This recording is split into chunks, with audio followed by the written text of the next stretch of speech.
Vamos começar já na voadora. Os Estados Unidos têm uma dívida impagável. A dívida interna do país, a dívida do governo federal, é de 32,3 trilhões de dólares e crescendo a cada minuto. Mas não é só. A dívida dos estudantes é de 1,5 trilhão de dólares. O déficit comercial é de 1 trilhão de dólares por ano. A dívida dos governos locais, 2,1 trilhões de dólares. A dívida imobiliária é de mais de 17 trilhões de dólares.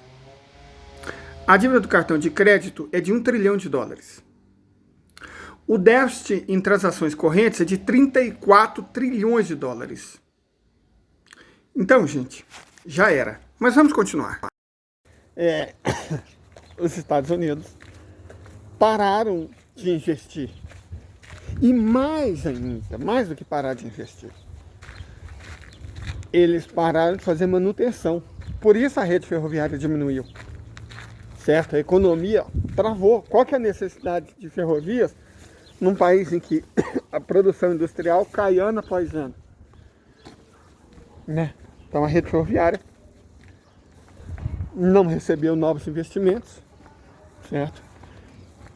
Parou de se expandir. Mais do que isso, a rede ferroviária americana, ela não tem tido manutenção. Por isso que praticamente dia sim, dia também, nós temos um descarrilamento nos Estados Unidos, certo? Porque não tem investimento em manutenção. Eu sempre mostro a ferrovia da minha cidade. Está sempre sofrendo manutenção. Certo? Difícil mês que o pessoal da ferrovia não passa. Difícil mês.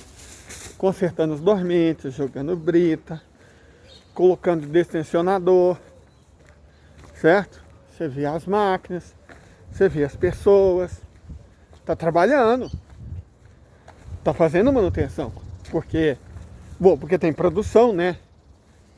A minha cidade recebe do Porto de Santos, daquela região de São Paulo, enxofre, Catalão importa muito enxofre, e salitre, vem de Minas.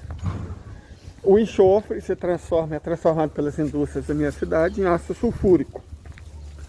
O ácido sulfúrico é usado para produzir ácido fosfórico, também indústria da minha cidade. O ácido fosfórico, mais uma vez indústria da minha cidade, se junta com o fosfato e se transforma em fosfato de cálcio. Catalão também importa amônia, que aqui é transformada em ureia. Catalão importa, como eu disse, salitre, que vai para as misturadoras de adubo.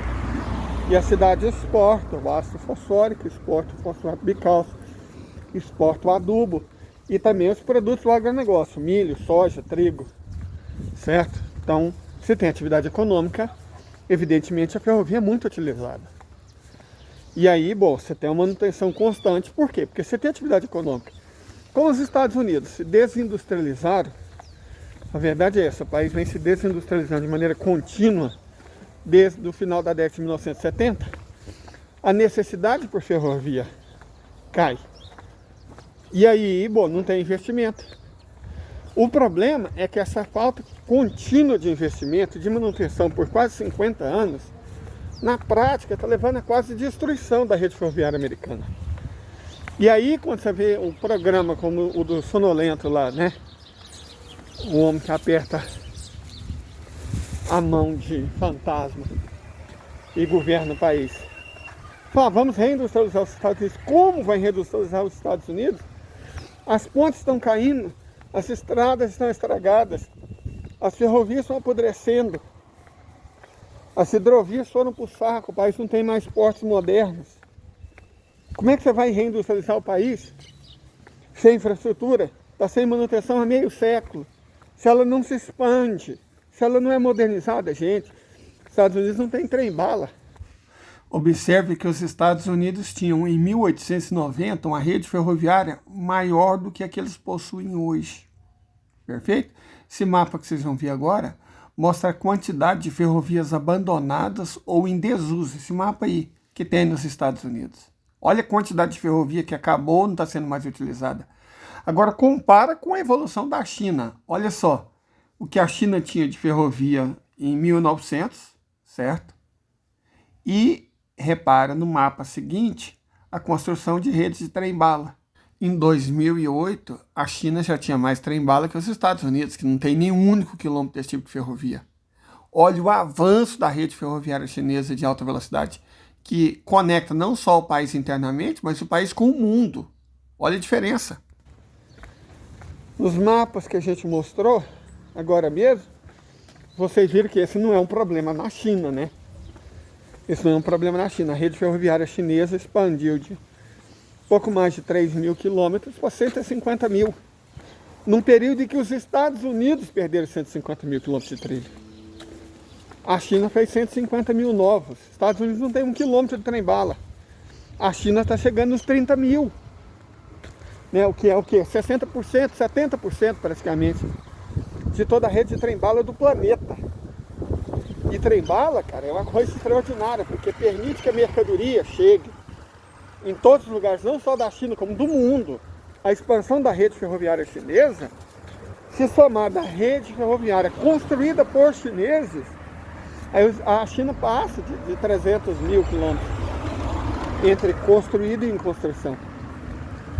A China já consegue chegar por rede ferroviária a Lisboa e ao Vietnã, a Índia e a Rússia. E resolvido o problema geopolítico que nós falamos, que é a cunha representada pela entidade sionista que fica entre a África e a Ásia, quando esse problema for resolvido, né, aí a rede ferroviária chinesa vai chegar em todos os pontos da África. Vai conectar todo o velho mundo. Perfeito? Todo o velho mundo. E aí você tem a explicação de por que a China avança. Os Estados Unidos não fazem isso. Eles perderam as que têm. Não fazem manutenção nas que ainda possuem. Não investem em novas. Como é que eles vão chegar no resto do mundo? Como é que a economia americana se expande? A verdade é que os Estados Unidos terceirizaram a produção industrial para a Ásia, achando que a indústria não era mais necessária. Você está achando que os ganhos financeiros superavam os ganhos industriais. Correto? Olha, superavam, sim. De fato, os Estados Unidos conseguiram roubar o mundo inteiro, exportando leite e cobrando taxas de senhoriagem pelo uso do dólar por muito tempo. O que acontece é que à medida que a economia mundial for se desdolarizando, a necessidade de dólar evidentemente vai cair. E os dólares até então utilizados, vamos só lembrar, que 80%, 4 em cada 5 dólares que existem em circulação no mundo foram impressos pelos Estados Unidos nos últimos 3 anos. Quando essa montanha de dólar for se tornando desnecessária, e já está se tornando desnecessária num prazo cada vez mais curto, numa velocidade cada vez maior, esses dólares todos vão voltar para os Estados Unidos. Lá, ou eles vão ser dívida, se forem usados para comprar título da dívida pública, ou vão gerar inflação. As duas coisas vão correr e destruir a economia americana. Certo? O que eles vão fazer com essa dívida? Impagável. Uma dívida impagável, como a própria definição diz, não pode ser paga. Eles não têm como pagar uma dívida impagável. O que eles vão fazer? Levar a Terceira Guerra Mundial de novo, que é o que eles sempre fizeram, guerras. Olha, funcionava quando eles ganhavam. Agora, isso não está acontecendo mais. Perfeito? Agora eles estão perdendo. E aí? O que eles vão fazer? Perfeito? Para combater a inflação. O que eles vão fazer para combater? Porque esse tanto de dólares entrando na economia americana vai gerar inflação, porque não tem produção. Não tem produção porque não tem infraestrutura. Não tem infraestrutura porque não tem produção. É um círculo vicioso na direção do abismo. Essa é a situação real da economia dos Estados Unidos. Por isso que os Estados Unidos estão indo para o saco, para a vala. Perfeito? É isso. Não tem o que ser feito. O que eles vão fazer? Investir? Com que dinheiro? Já estão endividados demais. Investir? Se isso vai causar inflação? Investir se eles não têm mais empresa de engenharia que trabalha de maneira competente? Se eles não têm mais mão de obra qualificada que sabe fazer o serviço? Então não vai acontecer, gente. A recuperação da economia americana não vai acontecer. Eles estão irremediavelmente perdidos. Essa é a realidade. Perfeito? Essa é a realidade. Eles finalmente caíram no buraco que eles vêm cavando há muitos anos. Já era para os Estados Unidos da América. Eu ousaria dizer, se fosse hipócrita, e a minha religião condena a hipocrisia, que eu sinto muito, mas não sinto não. Está passando da hora do mundo se libertar deles, do Ocidente, do capitalismo. E essa hora, felizmente para todos nós, está chegando. Espero que vocês tenham um bom dia. Até.